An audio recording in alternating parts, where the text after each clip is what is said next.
we're talking about today. So today's topic is called Finding My Way. That's what we call, it's really called Finding My Way. Because over the last 2 weeks, we have decided what our priorities are. We have come up with immediate actions to practice getting to our goals. But then many times we get lost along the way and we need to find our way, because the fact that we have not been intentionally creating habits, these particular positive habits, means we have been somewhere. So we need to find our way to where we want to go, and we're going to find obstacles.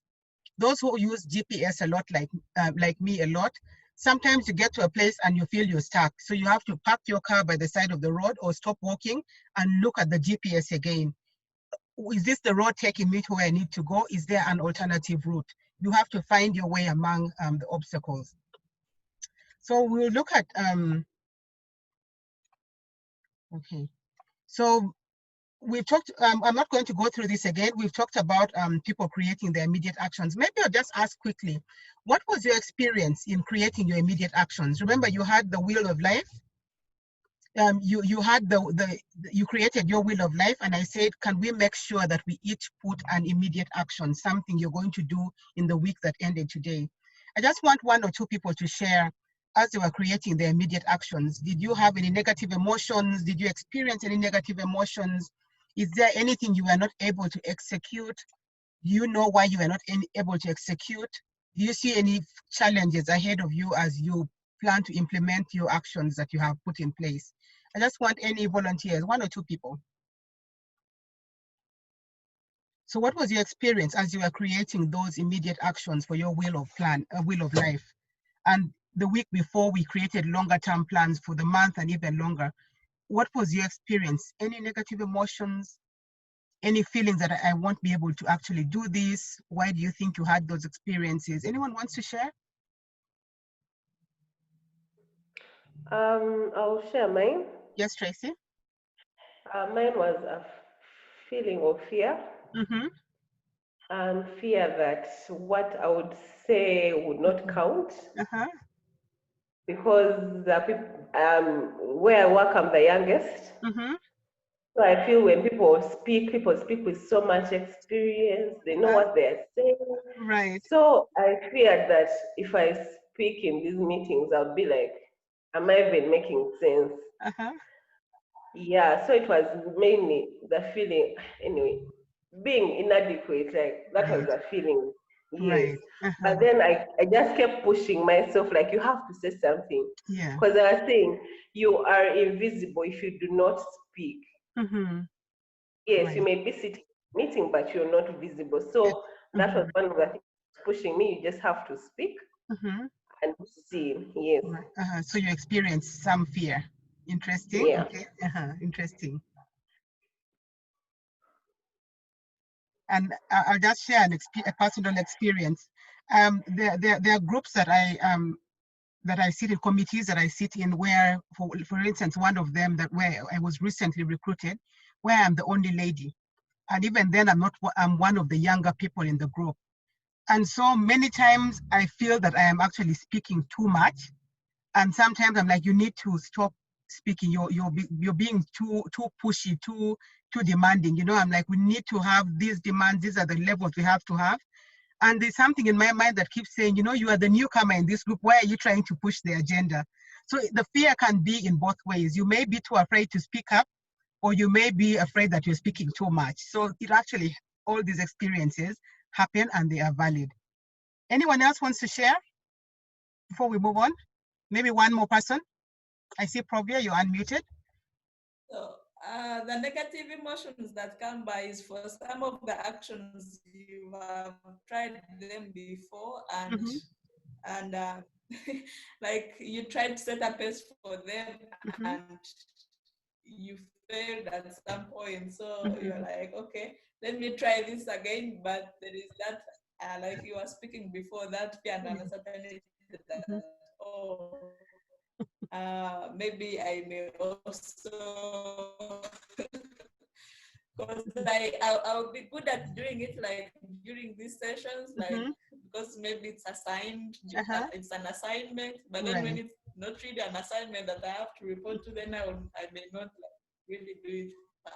Okay, and that's really legit, right? And maybe it's my weakness that I have to keep.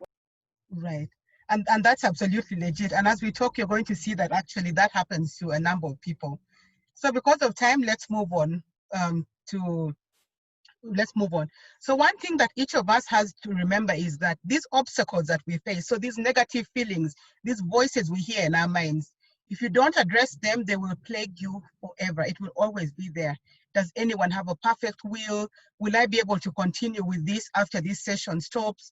You know, how will people look at me when I actually begin to implement some of these things? Because they're used to you in your default status. Suddenly you're a go-getter, you're trying to do things. There was someone I was talking to, she's a married lady. I had a session with her last weekend. And she said, you know what, if I begin to do these things, my husband will think I've gone crazy or he won't support me, you know, because they're used to your default. So these are obstacles, and each time you're trying to actually make a difference, they're always going to come up. And if you don't address them, they're going to plague you forever. Dr. Miriam, you're breaking. I don't know whether it's on my end. I'm sorry about that. I'm in a place with quite poor network, so please let me know if I break up. I hope you've heard what I said.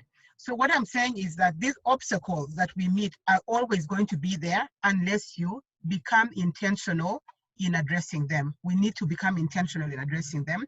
And we're going to look at a few of them today, and we're going to start off today with actual actions of how to address these obstacles, and we'll continue with the tools next week.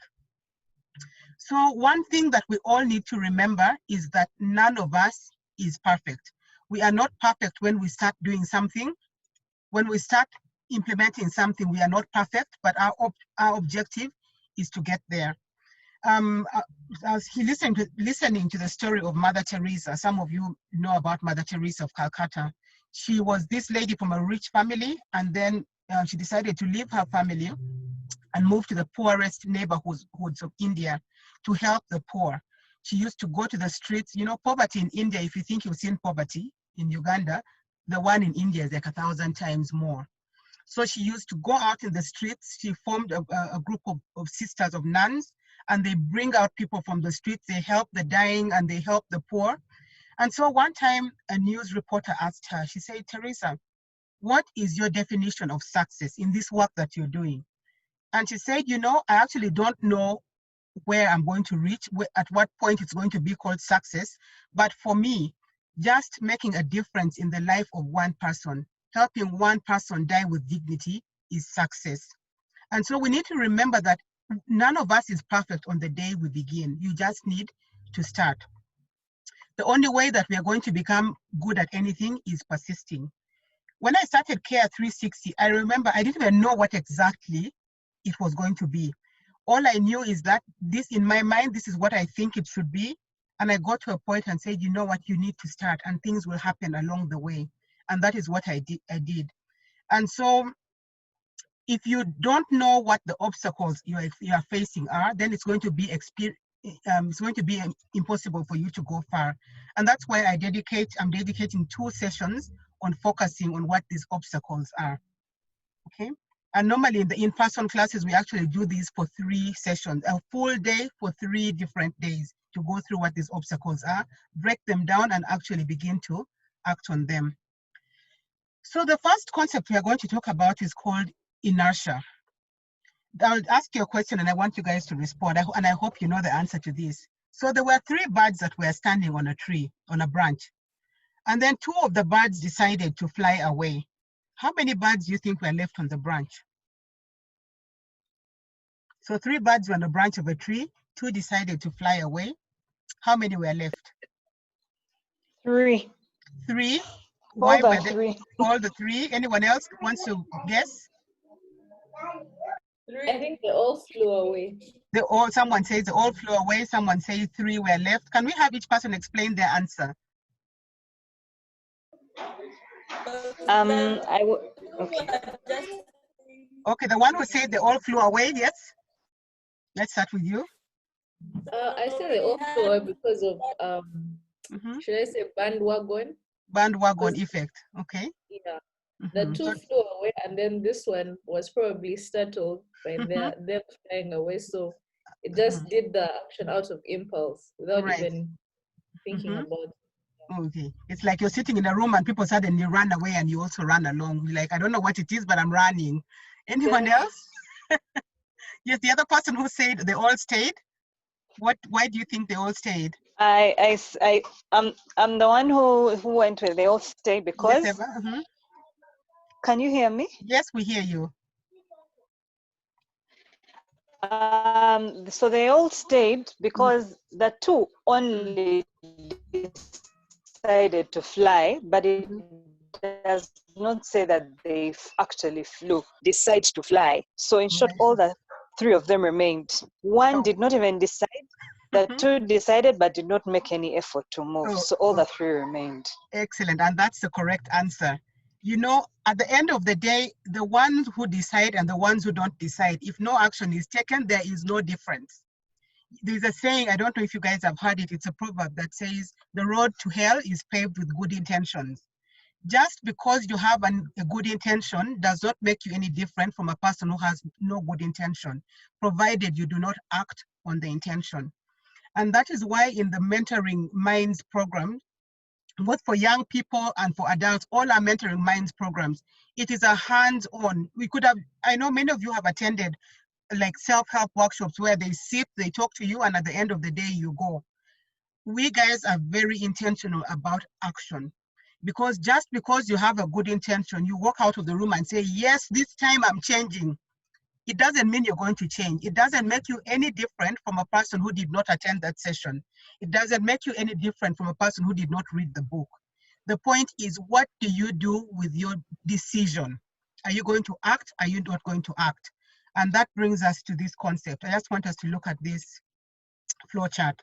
So the first thing we have done when we started this program was to identify the open loop. We talked about what the open loop was. Well, I said you need to sit down every day for 15 to 30 minutes. If you're a believer, take some time to pray and then look at the open loops in your life. But it is not sufficient, and I said even your brain is going to bother you if you identify the open loop and just leave it at identification. The next thing we said we would do was to list the possible solutions. So these are the open loops I have. I have drawn my wheel of life and I see that it is not balanced. These are the things that I have noticed that are not balancing it. If I want to move from a 1 to 10 or from a 4 to 10 or from 9 to 10, these are the areas that I need to work on, and this is probably how I should do it. And then you say, you know what, I'm going to take action. And for many of you, even by just attending this program we have, is because you had made a decision to take action. But for as long as you do not take action, you're going to remain at stage 1, even when you have listed your possible solutions and made a decision to act. If you don't do anything, you're going to remain at stage 1.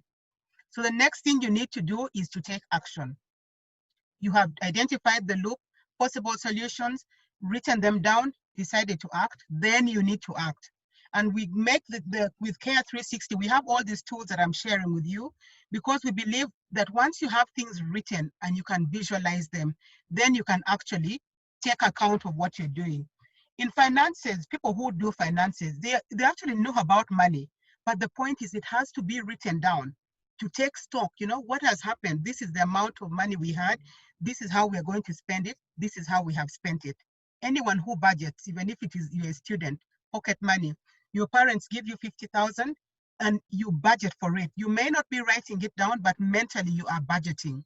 And at the end of time, you go home and say, you know, the 50,000 you gave me was not enough because of A, B, C, and D. It's actually, that cycle continues. And so for our daily lives, we need to do it as well. Identify where the gap is, possible solutions, make a decision to act, but then you need to take action. Without that, you remain like the birds on the tree. You decide to fly, but you just end up sitting in the same spot. Those who did physics, at least at all levels, you may remember Newton's law of inertia. And it's funny, many times when we were doing that, we never really applied it to our lives. But the more I work with Care 360, the more I realize that this law applies also to our lives. According to Sir Isaac Newton, he said, an object that is moving will remain in motion, and an object that is at rest will remain at rest unless an external force acts on them. If you put a cup on a table in the morning, those of you who live alone, those with children, things may change. If you leave a cup on your table in the morning as you're going to work or you're going to class, when you come back, you will find the cup sitting there in the same place that you left it. It won't even move a centimeter, not even a millimeter. And the reason for that is that nothing moved it. The only way that cup is going to move away from there is if a human being or an animal or something pushes it or knocks it over, or if there's an earthquake, an earth tremor, so it moves it out of that place. Otherwise, it stays exactly where you left it. If you roll a ball down the hill, if there was no friction and no air resistance, that ball would roll for the rest of its life. It can only stop rolling if something external to it happens and stops its motion. So in other words, by nature, things want to stay exactly the way they are. Nothing happens on its own. And each of us at this stage, we are in some kind of motion or non-motion. And you need to make a decision. You need to make a decision and take action to change the direction you're going. If you feel the direction you're going is good, then you continue in that direction. But if you feel that there are things that need to change, you've looked at your wheel of life, there are gaps, then you need to make a conscious effort, an action to actually create a change. And you know, in this world, there's a time when there was a book. I don't know if you people heard about a book called The Secret. I think it was called it was called The Secret. Did anyone see that book or read that book? It's some years ago, maybe now 8, 9 years ago, a book called The Secret. Anyone heard about it? I did. You heard about it. You want to Yes. share what the concept of that book was? Well, okay, it was the main highlight. What I remember was that it was sort of summarized in one statement that like attracts like, something like that. Right. Yes, yeah. That if you think the things that you think are the things that you attract. So if you think like the things that happen to you, it depends on the force of your thinking. So if you think positively, then you are bound to attract positive things. But the thing is, and also there was also another fact that positive thinking has a greater power than the negative thinking. Okay, thank you for sharing that with us. And that was the concept of the book. However, many people, majority of the readers actually, translated it to mean that you can think positive thoughts very hard without doing actions. And all these things, the term they like using in the book was the universe. The universe are going to bring those things into your life. So you sit down and think about your future. You're like, this is where I'm going to be. And by magic, the universe will bring those things to you because you are thinking them. But one thing I want us all to remember is that nothing happens if nothing happens. The law of inertia. If nothing happens, nothing happens. You will notice that good things come to you when you actually begin to work towards them. When you begin to do things, then things begin to happen. I'll take you back to scripture. I like looking at scripture and comparing it with our daily life. If you remember the story of Lazarus, there are so many stories, by the way, in the Bible that talk about this kind of thing. In the story of Lazarus, when Lazarus had died, he had been buried 4 days when Jesus came. And you remember that Jesus is God. And Jesus is the same God who created the universe, who opened the Red Sea, all the things he'd done. But for Jesus to raise Lazarus from the dead, what did he tell the sisters of Lazarus to do? Who remembers? Who remembers? What did he tell the sisters of Lazarus to do? Emma, do you want to tell us?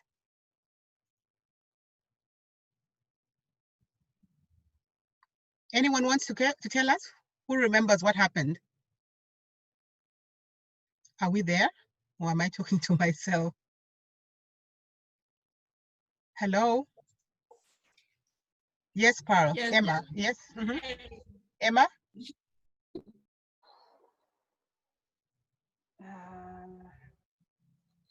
Now let someone else go first. Okay, I saw Pearl, you had unmuted yourself.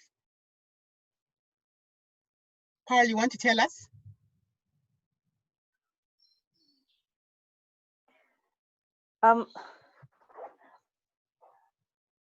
Okay, was it to the sister or to the what? I think it's in me, but stone away. Yes, he said, roll the stone away. If someone is able to raise someone who has died, how hard is it to roll a stone, you know? But Jesus said, roll the stone away. And then after the stone was rolled, then he raised Lazarus. You remember the story of Jesus feeding the 5,000. The Bible says there were 5,000 men, not counting women and children. God, a person who is God could have created food out of the blue. But he said, bring me what you have. And they brought him 5 loaves and 2 fishes. And that is what he multiplied to feed the multitudes. And there were 12 baskets left over. In other words, the law of attraction only works if the law of intentional action has taken place. If you're not doing something, nothing is going to come to you. Things are going to remain according to Newton's law. What is not in action will remain not in action. But once you actually start doing things, then you won't believe the kind of things that will begin happening. You will begin to get new ideas. You will begin to get people wanting you to, to do things for you. For instance, Tracy says she's trying to be confident. When she begins speaking up at work, they will begin to give her more opportunities to speak, give her big assignments. So you really just need to start for things to go further. If you don't start, the law of attraction doesn't work. You cannot just think things into being unless you are God, who the Bible says he spoke things into being. In this next slide, I'm going to share with you the testimony of a school that I'm very familiar with. This is a school in Gulu. It's called St. John Paul II. So the owners of this school for many years had always wanted to make a difference in their community. Those who are old enough, you remember that in northern Uganda, there was a situation of war for over 20 years. And these people said, we need to make a difference. We want to start a school. Not a school in Kampala, they were based in Kampala, but they said we want to start it in a place where people have been disadvantaged. But they didn't have the money to start. So one day they're like, you know what, we just need to start. So they got their house, their village house, a single house, and started a school in a village house with 5 students in one house. And over time, this school has grown. I hope you can see this map. Then this arrow that I'm pointing at, you see this small building here? That was their village house, and that is what they started with. But as I speak today, the whole of this boundary, just follow the cursor. You see that cursor? The whole of this boundary is now what the school is. They started with a small house with 5 students, their village house. But now the school has 1,300 students. If they had not decided to start, if they hadn't actually, they made a decision to start, but if they hadn't started, these 1,300 students wouldn't be there, because why go to a place where there's no school? People now will say they were lucky, but it wasn't luck. They actually had to start. And another thing I saw with this school, the power of attraction. This solar panel that you see here, and this room here is full of inverter batteries. These people did not spend a cent of their money in creating this. So one time an organization, someone from an organization in the US had come around northern Uganda, and they came and found this school that was running, but the school had no electricity, right? Because it's expensive. There is no umeme in the area, and putting up solar panels is very expensive. And you know what these people said? They said, can you show us a space where we can put solar panels and a room where we can put the batteries, and we will bring everything to you without a shilling. And that is how it happened. So there is solar in the school, and it covers not only the school, but even the neighborhood. And so really, if these people had not made a decision and acted on the decision, this school would not be in existence. What does this tell us who are attending this program? Start with the little that you have. Start where you are, and then things are going to happen in your life. Let's move on. Remember, you can interrupt me if you have a question. So we are going to look at some of the dream killers that we have, okay? Many of us have dreams, like Provia was telling us earlier. She said she began working on writing her actions, and then she asked herself, is there anyone who has a perfect will anyway? So there are a number of things that kill our dreams. I want to ask if there's anyone who is bold enough to tell us, to fill the gaps in this sentence. The first dream killer, which is fear. My fear of dash is keeping me from dash. Does anyone want to be bold enough to tell us any of their fears, if they have? My fear of Yes. this. Yes, who is that? Irene? Yeah, Yes. Irene, yes. Mm. So my fear of getting back to work after being out for 10 years is keeping me from advancing my career. Because I now lack the confidence. I'm like, are the concepts still in my mind? So, yes. Right. And that is a very legitimate fear. I'll share with you an experience of a lady that had the same fear with you. And I actually had a personal session with her and her life changed. So this lady had been home for probably 10 years or even more, because her last born is now about 12 years old. She'd been home for all those years, and now she needed to get back to the work field. And she kept saying, you know, I don't think I know the concepts. Things have left me behind. So we met and I asked her to write down, what have you been doing in these 10 years that you were at home?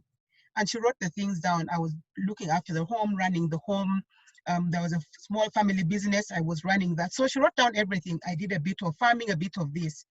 And I said, can we now translate those things into workplace jargon? And then she realized she had managerial experience, she had a bit of financial experience, all that. And when a job opportunity came, I began to look for job opportunities with her. And I was like, there's a job here, you need to apply for it. And this lady applied for the job. She got the job. Within less than a year, she was acting executive director, became an executive director. And then she got another job with a big NGO and she's moved to that. So if she had stayed seated because of fear, she would have still been seated because of fear. So your fear is very legit, but you need to face it head on. What is it that I'm fearing? And is there anything that I can do about it? So that's a very legit response. Because of time, I would have gone around and asked everybody to list theirs, but let's move on. So there are some, there are some things that keep us afraid. So I'll have a few examples here.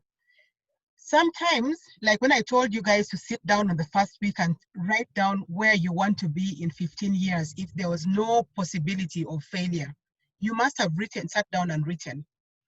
But what happens is that sometimes that picture that comes into our mind of what success is actually paralyzes us from beginning to take action. Another lady I had a session with, this was sometime early last year. This is a lady who had decided to change her career trajectory. She had trained in one area, let me call it engineering. I like confidentiality, so I won't give you too much detail. Let's say she was an engineer, doing very well in that field. But she had always felt in her heart that she wanted to work with children with special needs. But then she just wasn't starting. She even went back to school, did some studying in special needs, but she just wasn't starting. So when I sat with her, I asked her, what is it that is keeping you from starting? I asked her, in your mind, what kind of organization, what kind of institution are you thinking of? And she said she's thinking about what she is going to believe that she's arrived when she has this big facility, with different departments for this kind of, each department with its own special needs program, helping children and things like that. And I told her, you know what? It is that picture that is making you fail to start. You're not going to reach that huge facility if you don't start with one child today. Or even if you had the money and built the facility, if you have not started with anybody, people are not going to come. So I was like, find even one child and start with that child. And I told her, tell me what it is you do, and I'll advertise it in the forums that I have. And so she started with one child. Suddenly she was overwhelmed with demands, and she went to, she was lucky that her mom's home, there was a boys' quarter that wasn't being used, and she opened up the boys' quarter, and so they have started there as well. So just because the picture in her mind was so big, she was too scared to even start. We need to start somewhere. And that is why when I told you, write where you want to be in 15 years, but then write down where you want to be on that path in 5 years, and then write where you want to be on that path in 1 year. I do that intentionally because I want you to break that big vision into bite-sized chunks, things you can, if I give you a whole cow, you can't eat a cow in one go, your mouth is not big enough. But if I tell you cut just a kilo, cook just half a kilo, that's very possible, and you'll eat that half a kilo. And before long, you'll have eaten a whole cow. So that is what it should actually be. The other thing is fear of inadequate skills or abilities. You want to be, for instance, you want to be a confident person. You shared your experience with us. I believe it was Tracy or Paula. I think it was Tracy, right? You shared the experience of you want to be a confident person. But then you begin to say, oh, you know what, actually, I'm not a good public speaker. I'm the youngest in the room. So suddenly you begin to, because you feel your skills are inadequate, you are no longer willing to take action. Students, you're like, oh, you know what, I'm actually not really good at math. So even if you want to, your goal is to excel in math, you begin to tell yourself, you know, I'm not really good at math. And so why should I even begin trying? Parents, you begin to say, you know what, I've already done so much that is wrong. I don't know how to be a good parent. And so because of that, you actually cannot start. The other one is also, which is surprising when I tell many people this, the fear of success. Sometimes we are so afraid that we will succeed, and because of that fear, we actually do not start. And you may ask me, how come? When you think about succeeding, success comes with responsibilities. You're like, okay, so if I want to be, for instance, I want to build a big house, and if I eventually get this big house, how am I going to maintain the compound? The electricity bill is going to be high. The water bill will be so high, you know? So suddenly the fear of success begins to hold you back. Suddenly you don't want to put in so much effort because you think when you get there, you won't be able to handle that success. So these are actual fears. There are many more, but because of time, we shall only talk about those. Once again, if you have a question or you want me to slow down, please unmute and let me know. The other area is the fear of our past. For as long as you have some years of life, you have a past. Some of us are now 40, so our past is longer than the past of those who are attending this meeting that are 16. The problem with the past is that it tends to be very difficult to manage because it's a combination of experiences that have made us who we are. We embrace our past, and our current person is because of who we have been. So sometimes it is pains that we have had in the past. You've gone through some kind of pain, and so it stops you from what you want to be. I'll give an example. I've gone through experiences with women who have had a bad relationship. They had a bad relationship, the marriage has failed. They are still young, and now there's somebody who wants to get married to them. And because the person has been through pain in the past, they are not willing to get into a new marriage, a new relationship, because of the pain they've had in the past. So even if this new person is promising to be different, let me disable people's ability to annotate, just a moment. Okay. So even if this person has met someone who is now different, the fear of the pain in the past is holding them back. Past disappointments. You may have worked really hard in the past. Let's say in school, that time you believe you worked so hard, but the results came and the results, you know, didn't show that you had worked that hard. Or you worked so hard in your workplace, and when you had an appraisal, the appraisal scores were not good. And because you're afraid of being disappointed again, you're like, you know what, I'm not even going to try. And that is closely linked with past failure. You have failed before, and so you're like, why should I even try this time? So normally what we do in the in-person sessions is we do what we call a life map. And we go through life from a starting point. Sometimes I start from when people were born, or you start when you, or I go with you, maybe if it's a student, I start with when you started school, or a parent, when your children were born, or when you were expecting the children. And I ask people to draw a life map. What were your areas that were your highs? What were your lows? What were your areas of success, failure, and how did you feel about each one of them? And it has really helped. I know it helps very much with when we are looking at our past and being able to implement actions to go forward positively in spite of the past. Remember, the past has happened. We cannot change the past. There are people I've met who are held up in the past because they were sexually abused and they can't go forward. But the point is that, unfortunately, this abuse has already happened. There's nothing you can do to change the past. What can you do going forward? So normally we create a life map and we walk through it. So in future, those who are able to attend the in-person session, we will do this. And actually, sometimes we found that some people need professional counseling.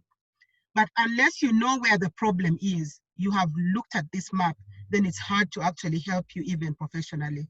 So, so that is one of the obstacles to success. The other one is insecurity, not feeling good enough. And many of us go through that. I had a session when I was studying in the US. I was doing an advanced program in my career. And this program had people who had really achieved in their careers. And one of the topics we dealt with and realized that almost everyone in the room was experiencing is what was called imposter syndrome. Has anyone come across that statement, that term, imposter syndrome? Anyone has come across it, wants to share with us what they've heard about it? No one? No one? I hope people are still hearing me. I think it means like the act of acting who you're not, acting different from the real you. I think so. Okay, Pearl, that's a very good answer. So you know what imposters are? They're people. Someone comes pretending to be what they are not. Unfortunately, many successful people, especially women, have what they call imposter syndrome. There is that thought at the back of their mind that keeps telling them that you're going to be found out. They're going to find out that you actually do not belong to this level of success. They never feel good enough. And because of that, they are unable to achieve the goals that they have set out for themselves. A job application comes, and I've met many people with this problem. There's a job that is advertised, and they're like, I can't apply for it because I don't have all the qualifications they need. I haven't done all the things they said they should have done.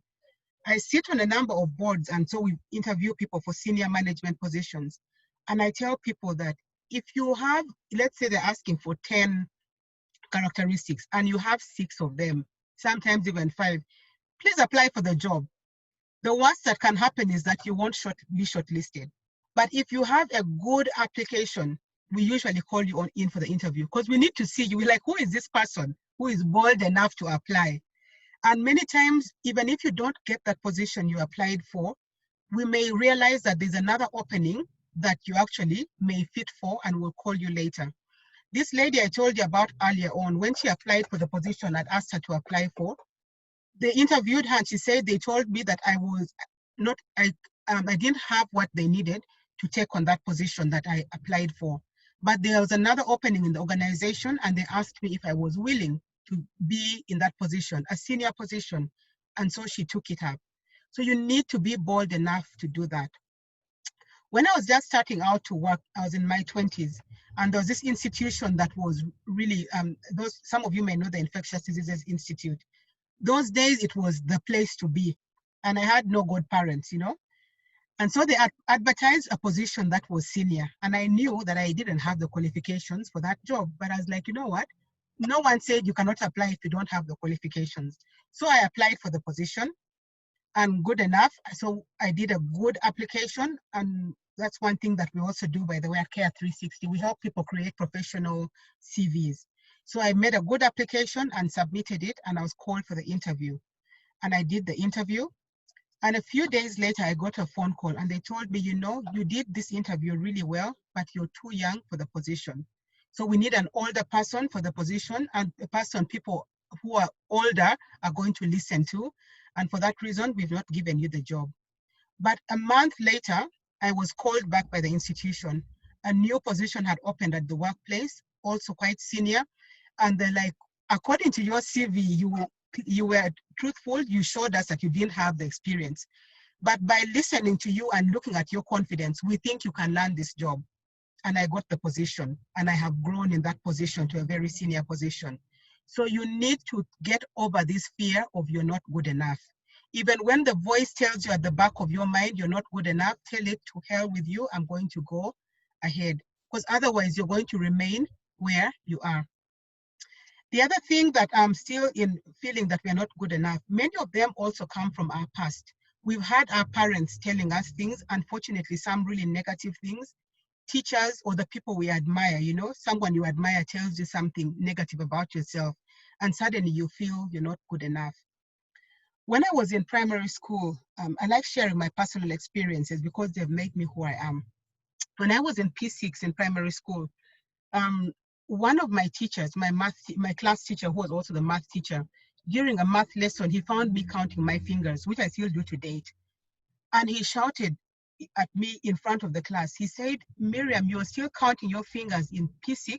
You're never going to amount to anything in life. And those words stuck in me. Even now, they're in my mind.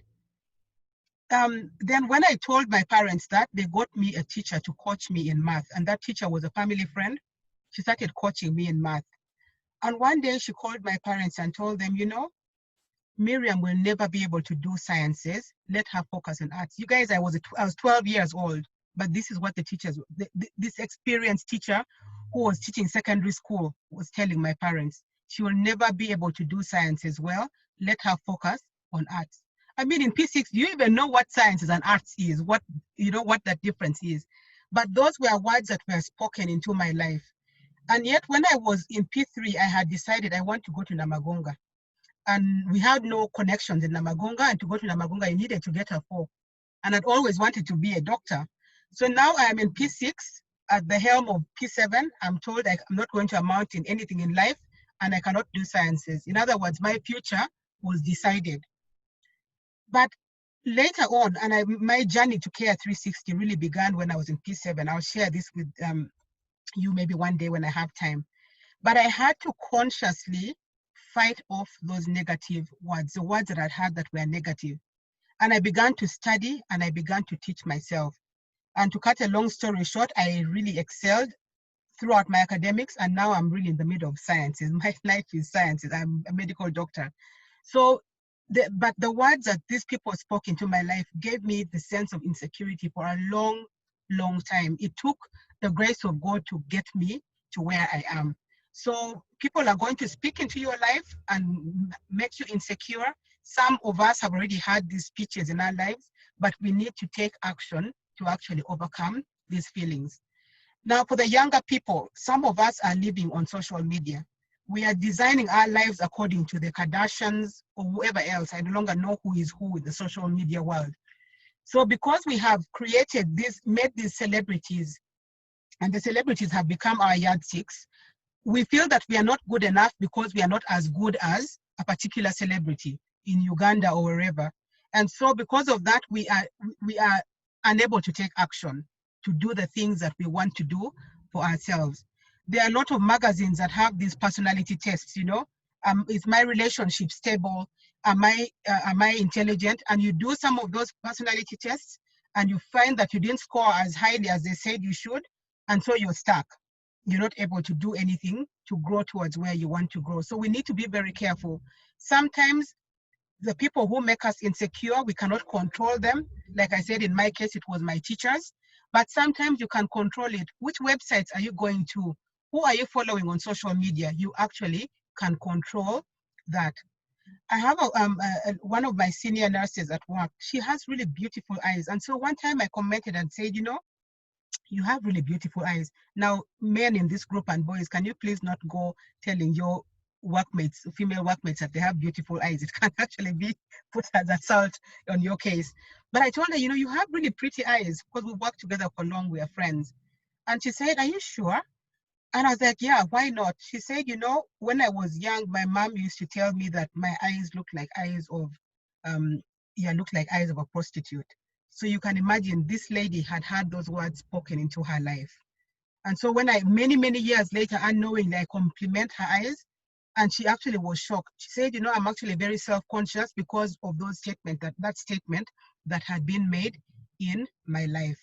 So insecurity can actually be something that paralyzes us from attaining the goals that we want to do, from actually taking action. I know it is time. I'm going to rush through. The other thing is uncertainty, and I call this the what ifs.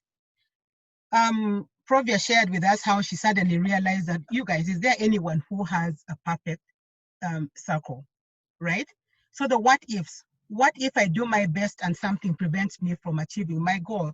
I think it was Provia again who said, what if I'm only doing this action because I'm attending this program, and as soon as the program ends, I fail to continue? What if I fall sick during an exam, even after working so hard? What if they bring questions in areas that the school did not cover? What if I do my work so well and my boss still appraises me negatively? What if my boss doesn't like me? What if COVID happens? What if there's a global recession? What if I become disabled? About the disability, there's an interesting story. A lady that I also worked with and I had a session with, she's a lady in her 60s. She's not married. So this lady is actually not based in Uganda. She's in her 60s. She's not married. And so she traveled one day to her home state and she met her boyfriend who she had had when she was 16 years. And this gentleman also had never married. So they started dating again. And she told me, we are dating again. And a few months later, the gentleman asked her to marry him. And she came to me and said, you know what? He's proposed, but I don't want to say yes. So I said, but you love him. You know each other from so long. And he has no baggage, you have no baggage. And you know what she told me was her reason for not wanting to marry him? She says, because they're in their 60s now. She said, what if he gets old and becomes disabled and I have to look after him? And I really laughed and I was like, you know what? That time we were standing by the road and I was like, you know that right now a vehicle can knock us down and we become paralyzed for life. That can actually happen. There are so many what ifs. The sun can decide to stop shining tomorrow. Jesus can decide to come back this afternoon and the things you wanted to do hadn't happened. But are you going to stop trying to be the best that you can be because Jesus is coming today, or because you're going to be diagnosed with cancer tomorrow? So these are things that we cannot control, but many times there are things that are completely out of our areas of control, but they stop us from doing the things that we can control. I'll move on. Remember, if you have any questions, please stop me. So I think I've already mentioned that. Do not worry about things you cannot control. So the homework I'm going to give you this week, this is one of 3 homeworks. I'm going to wind up in about 10 minutes. The first one is I'm going to ask each of us to write, what are my dream killers? It may be one of those we have listed. It may be some other thing. But I want you to go from, in each slice of your life, go back to your wheel of life. What are those things that are keeping me from taking action? What are those things that I fear are going to stop me from taking action? If I decided I want to lose weight today and started doing aerobics every day or jogging every day, what are those things I am fearing that may stop me from getting to where I want to go? Is it the cost of going to the gym? Do I fear that I will lose my job? Do I fear that I may never be able to learn how to do math? Do I fear that my parents are going to say this thing that you want to be 15 years from now is useless? What are those things for each slice of your life? I know some of them may be repeated, so you may find that in your finances, the problem that is there is the same one in your, let's say, family life, but it doesn't matter. Just list finances. These are my dream killers. Family, these are my dream killers. Please do it and make sure that you exhaust everything that is in your mind. And once again, your mind is going to tell you what the truth is. The other thing is, today we're going to go through 1.5 tools to begin to overcome these dream killers. And I'm going to give you homework. And then next week, we shall look at the other tools. So after you have listed your dream killers, it's not enough to stop there. You've seen the problem. How do you solve it? I don't know if any of you has come across this circle. Has anyone ever come across this circle? If you have, do you mind quickly sharing what you know about it? I think this is one of the most, if not the most powerful life tool that we all need to know about. Has anyone come across it? Kemigisha? Kemigisha, yes. Hello? Yes. Yes, I have. So I did it some time back, but the inner circle is okay, the things that are within your reach, the things that you can, okay, basically, I think personal things that you can, okay, mostly character-wise, that you can do to change something. Then circle of influence, okay, what I remember was something about people, okay, majorly people who you affect or vice versa. Mm-hmm. Then circle of concern, I'm not familiar with that one. I don't remember it as much. Oh, okay, thank you. I think you've given us the gist of what it is. Those who have done math, I know all of us did math, at least in P1. You remember when we were doing sets, a set of goats, a set of cups, a set of everything. So this circle is like a set. The outer box, the orange box, represents everything that is in the world, everything in the world, including ourselves. Now, within everything in the world, there are sets and subsets, right? The first circle is the area or the circle of control. And we're going to look at some of the things in this. Then there's what we call the circle of influence and the circle of concern. So in this picture, it gives us some of the things that in each of those circles. The inner circle, which is called the circle of control, are the things that you as a person are able to control. I mean, you make the decision and you can do it. And they include things like my thoughts, the things that I think about, I can control them, right? Like we gave an example, some things happened in your past, you were insulted, you were put down, but the way you think about them, you can control. You can decide to think about them positively, think about changing your outcome, even in spite of those things. Those are your thoughts, you can control what you think. The words that you use. Sometimes you get caught up in a disagreement, in a quarrel, and even before you say the negative things, before you insult someone, there is a voice in your mind that tells you, you don't have to say that, or this is something else that you can say. In other words, you can control your words. You can control your actions and behavior. And that is why this program, this self-audit program, focuses on actions. You can control your actions. You can make a decision and you can act. Those are within your control. Sometimes I get young people in school telling me, 15 years from now, I actually want to be a professional dancer, but my parents want me to study to be an engineer. And so they say, because of that, there's nothing they can do about their 15-year goal. And I'm like, that is not true. Are you taking the time to find out what it takes to be a professional dancer? Are you trying out dance moves at home or wherever you are? Are you dancing in school? In school, there are dances, concerts. Are you taking part in that, right? So in other words, you can control your actions, your choices, your decisions, your attitude, your mood, your work ethic. Those are things that you can control. And then in the area of influence, what are those things that I have influence over? If I'm a parent, do I have, by the way, those who are parents, your children are not in your circle of control. Your husband or your wife is not in your circle of control. You cannot control another human being, even the ones that came out of you. I just need everyone to remember that. You cannot control another human being. Those people, those like children, are in your circle of influence. And even as they grow older, many children actually move out into your circle of concern. Adult children are mainly in your circle of concern, most of the time anyway. So your areas of influence are people or things that you have some influence over.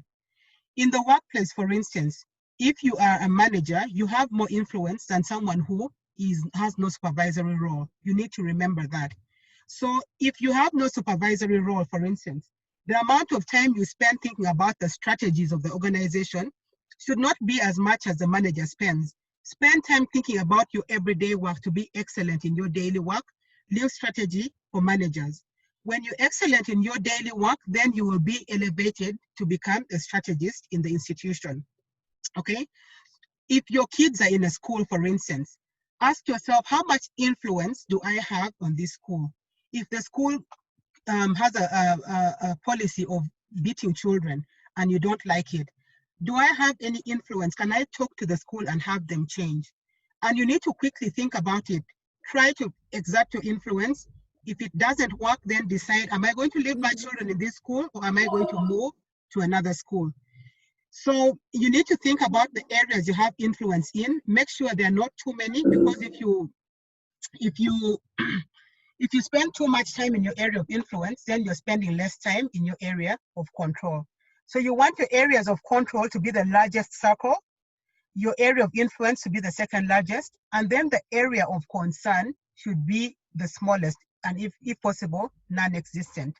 Some of the areas of things in the area of no control that we have, areas where we have no control, area of concern, are things like politics. Most of us spend day and night talking about Bobby Wine, I hear Besigye, I hear what. But if you think about it, each of us attending this meeting, how much influence do you have in whether who becomes the president of this country? You'll go and cast that one vote, and that is it.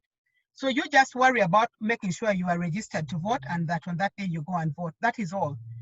How much time are you spending following the coronavirus? You know, I hear in America, 1 million are dying, and every day you're watching that news day and night, you know. Minimize the time you spend there. People are so well versed with Arsenal, Man U, Bayern Munich, whatever it is called. We know all the names of the footballers, how much money they were transferred from one team to another. And yet you come to class and you're failing history. You're failing literature. We are putting so much of our brain power on things that we cannot control. And because of that, we are taking away from areas where we have influence and areas where we have control. Remember that time is given to us in equal amounts. If you don't use it for one thing, it gets used for another. Some of us spend our time worried about falling sick or that we are going to die. We have absolutely no control over that. If it's diseases like HIV or COVID, you know how to control yourself, right? So take power in the areas that you can control, and the rest leave it to whom it may concern. Even Jesus said, give to Caesar what belongs to Caesar, and to God what belongs to God. We won't spend a lot of time on this because we are running out of time, but I hope you get the gist of the matter, okay? So yeah, this is just another diagrammatic thing to show us what it is. So circle of control are the things that we can directly impact and do something about. Circle of influence are the things we can, just a minute, sorry.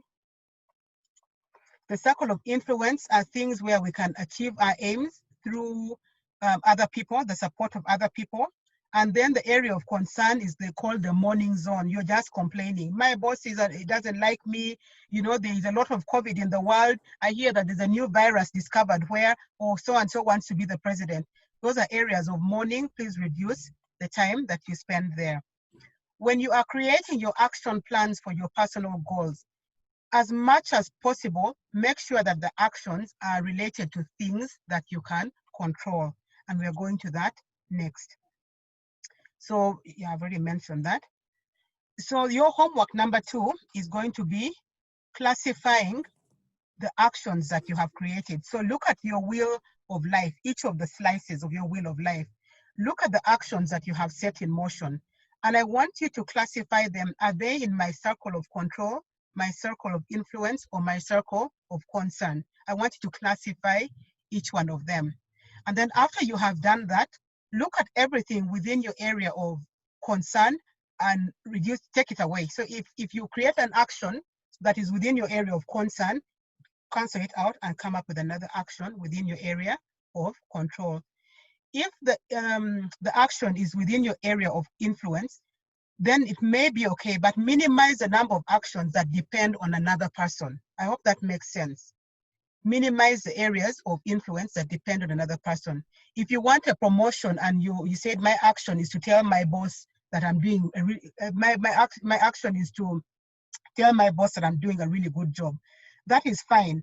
But if you realize that most of the actions are related to you needing somebody else to help you get there, then there is a problem. Maybe for a promotion, you could say my action is going to be I excel or I exceed the targets that have been given to me. As a student, I make sure I'm working towards getting a distinction. Those are things you can control, but you can't control what exam the teacher is going to set or what questions they're going to set. You've seen how even in adult education, people ask teachers, what questions are coming? In what area are you setting the questions? We are trying to go into our area of influence or even area of concern, instead of focusing on how can I schedule my study timetable to cover all the areas that we have been taught. So once again, do this for every slice on your wheel of life. The tool that we are going to start working on now, this is the last thing we're going to talk about today, is being proactive and not reactive. I believe some of you have come across this before, so I'm going to be very brief. Unfortunately, we don't have time. So there are two groups of people. And if you've listened to my presentations the last 3 weeks, I'm forcing proactivity. To be proactive means you prevent problems before they arise. You make a decision about where you want to go, where you see yourself, and you begin to actively work towards that. A lot of my friends ask me how I get the time to do the many things that I do. And I tell them that it's because I am proactive. I know what I want to do and I'm doing things towards where I want to go. Instead of being reactive, COVID comes, then you react. An exam comes, it's missing the questions you thought you should have read, then you go and read later on, or then you begin to complain. So be proactive rather than reactive. Don't wait for things to happen to you for you to respond to them. Have a plan of action much earlier on. These are just, this is a table just showing some basic things to tell whether you're a reactive or a proactive person. If you're the kind of person who says there's nothing I can do, you know, my boss is mean, so there's nothing I can do. My parents will not allow me to do that, so there's nothing I can do. Then you know that that is reactive language. You need to ask yourself, what are the alternatives? You know, what are the alternatives? What else can I do? I don't have a job and there's nothing I can do about it. And then you sit. What are the alternatives is how the proactive person speaks. There are those who say, you know, I'm just like that. Me, I can't pass math. I cannot pass history. I'm not good at literature. I can't impress this boss no matter how hard I try. Me, I'm just like that. We've done appraisals where I've told the person we are praising that, you know, your attitude is not right and we have a problem with that. And these people say, you know, that is how I am. And I'm like, that's a very negative attitude. You don't change it, then you're not going to go very far. You need to tell yourself that is not the way I am. I can actually choose a different approach. We've had people complaining, oh, they make me so annoyed. He makes me so mad. He makes me so upset. So in other words, you're allowing somebody else to take control of the way you react. And yet remember, your feelings, the way you react to anything, are should be within your circle of control. Just because your boss is the kind that shouts at you doesn't mean you're going to burst out in tears. I tell women especially, do not go crying in front of bosses. Don't go crying in your workplace. You can control that reaction. If you need to cry, just walk out or say, I need some time. Go and cry in a private place where no one will see you, in the bathroom or wherever. But you can actually control your feelings. So these are some of them. I will share with you this talk so you will see all of them. We're running out of time. So the last thing we're going to do this week as homework is what we call a personal SWOT analysis. Remember, I told you in this program, we're going to create a personal strategic plan, and you're already working on it. So those who are young and have never heard this terminology before, a SWOT analysis simply stands for your strengths, which I call superpowers, your weaknesses, your opportunities, which I call super tools, and your threats. While in most organizations, when people are doing a SWOT analysis, they do it in that order: strengths, weaknesses, opportunities, and threats. My personal take in Care 360 is that we first focus on the positive. Because if you start focusing, so imagine you write your strengths, then immediately write your weaknesses. By nature, we are inclined to see the negative. So suddenly you will multiply your negatives. So the approach I take in 360 is that let's spend a week focusing on what our superpowers are and what our super tools are. So the first thing in being proactive is knowing first what your superpowers are and what your super tools are. This is a picture of Black Panther, for those who haven't watched that movie. So Black Panther himself, okay, those are his superpowers, the things that he can do as himself. But then he has some tools that he needs to be even more powerful. And for Black Panther, it is his suit, that thing, that black thing he's wearing. That is his suit. Those are his super tools. And I'm going to break it down a little more. So your superpower is what you are. Those things that are intrinsically who you are. I am a kind person. I am a forgiving person. I am an angry person. I'm a resilient person. Okay, let's not talk about angry. Angry is not a superpower. I am a resilient person. I am friendly. I am courageous. I am patient. I am confident. Those are the things that are you intrinsically. I am this temperament. So normally in this program, we actually go through the different temperaments, personalities. the temperaments, and we also do love languages. But for this one, we don't have time, so I'd encourage you to go and read about them. So your temperament is something you're born with. That is how you are. So look at the areas of your temperament, which are your superpowers. They are your strengths, in other words, that are intrinsically you. You have control over them. And then your super tools is what I call who you are. So when they say, who are you? I am the daughter of Museveni. I am a student in Budo or whatever school it is. I am an accountant at, maybe someone was asking about Citibank. Maybe I'm an accountant at Citibank. You see that these things are not intrinsically what you are. They are things that are external to you, but they are things that are giving you leverage. So they are your tools that you can use to get to the next place. There are people who go to good schools because their parents are so and so, or because their parents know so and so. So that is not what you are, it is who you are. Those are your tools. And I'm going to need you this week to go through every slice of your life and write down what your superpower is, okay? You're going to go through, you're going to write what your superpower is, and those are things that are good about you that you can control. And for each slice of your wheel of life, you're going to do 10 of them, right? In your finances, even if you scored 1, what are the 10 characteristics of myself that I think can help me improve in this area? As far as family, what are those 10 things about me, not external to you, that your superpower, your person, who you are? Are you kind? Because if you're a kind person, then it's easier to, for instance, in relationships, to build barriers. So let's not write anything negative. This week is a week of superpower, super tools. And then, so your superpowers are going to be things within your area of control as you're going to see it. It's going to, because they are things that you are. And then look at your super tools, okay? What are those tools that can work for you? So for instance, there's a song that we sing in the Sunday school that I teach, and the song says, who are you? I am a winner in the Lord. So remember, the question is not what are you, it is who are you? I am a child of God. That is something that you choose, right? You can choose to believe that you're a child of God. You can choose to not believe that you're a child of God. It is not intrinsic. So you can decide that as a Christian, I'm going to trust him, choose God as a super tool, and I'm going to use my faith in him to work for me. That is a choice you're going to make.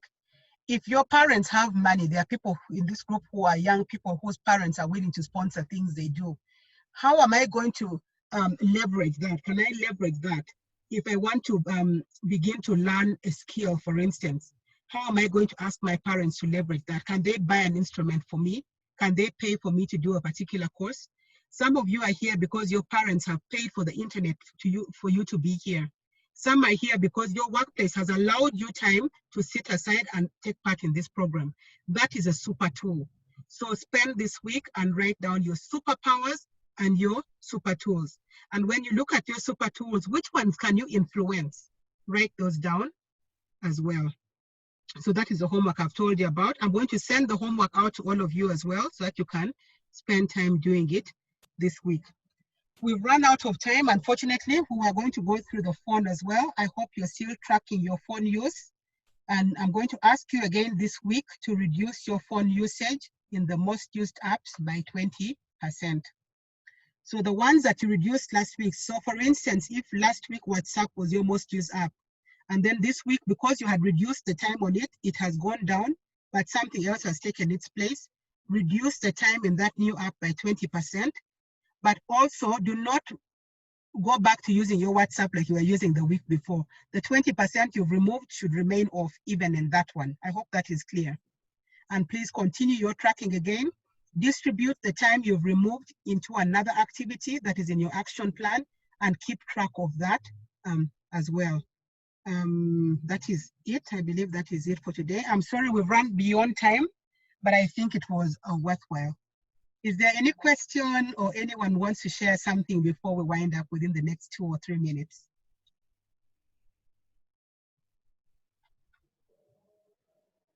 I hope I wasn't talking to myself. Are people there? We are here, we are listening. Okay, I know I'm sorry I had to, I rushed it a bit. Maybe next time I should have split that into two. Like I said, this session is actually normally in person 3 days sessions. So is there anyone who wants to say something, ask a question or anything before we wind up today?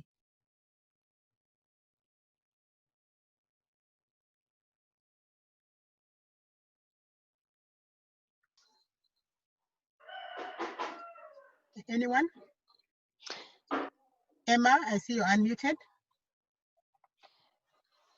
Yes, no, sorry. I know the network was also a bit shaky at some point. I'm sorry. Can we just get a quick recap? Yes, I feel like there's information overload today. Just a quick recap of the dream killers. Yes, please. Okay. So a quick recap of the dream killers. I'll just tell you what they are. So a dream killer is anything that you feel is an obstacle to you achieving any of the actions that you've listed out for yourself. And many times you may actually know them, or sometimes they will begin to speak in your mind. And that's why I encourage the quiet time. I really hope we are doing the quiet time, that time of silence alone. When we were reviewing our homework in the beginning, even before we talked about dream killers, it came up. Provia said she was trying to work on her wheel of life and actions on how to get them to a 10. And a voice told her, no one is perfect. You know, is there anyone who is perfect? Those are the kind of dream killers. Sometimes you're trying to do something and there's a voice in your mind. It may be a voice from your past, you know, a voice from your past. It may be a current voice, something that is you feel is blocking you right now.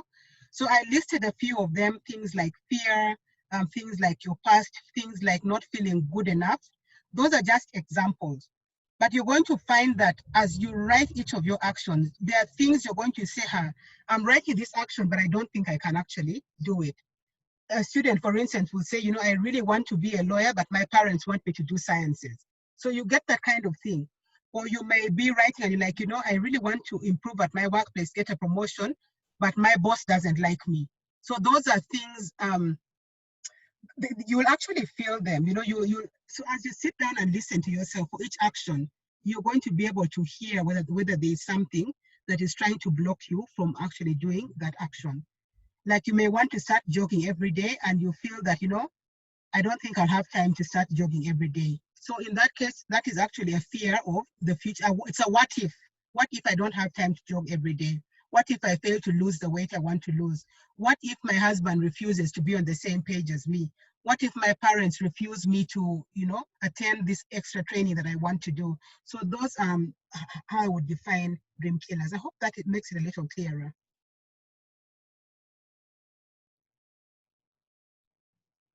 Yes. Okay. And I'll share with you an example. So even as you go on in life, these dream killers are always going to come up. So this week I traveled out of Kampala. I'm in a quite poor network place. And last week I almost sent an email saying, you know, let's cancel Saturday's session because I'm in a place that has very poor network and I won't be able to run it. But I decided that, you know what, I have made a commitment and I have to do it. So I had to drive somewhere where there's relatively better network. You'll notice I'm sitting in a car, put up the windows to make sure there's no noise. I'm actually sweating, but I'm doing it. So we need to take action. A decision is not good enough. We need to take action. Any other thing, any other question, supplement before we wind up?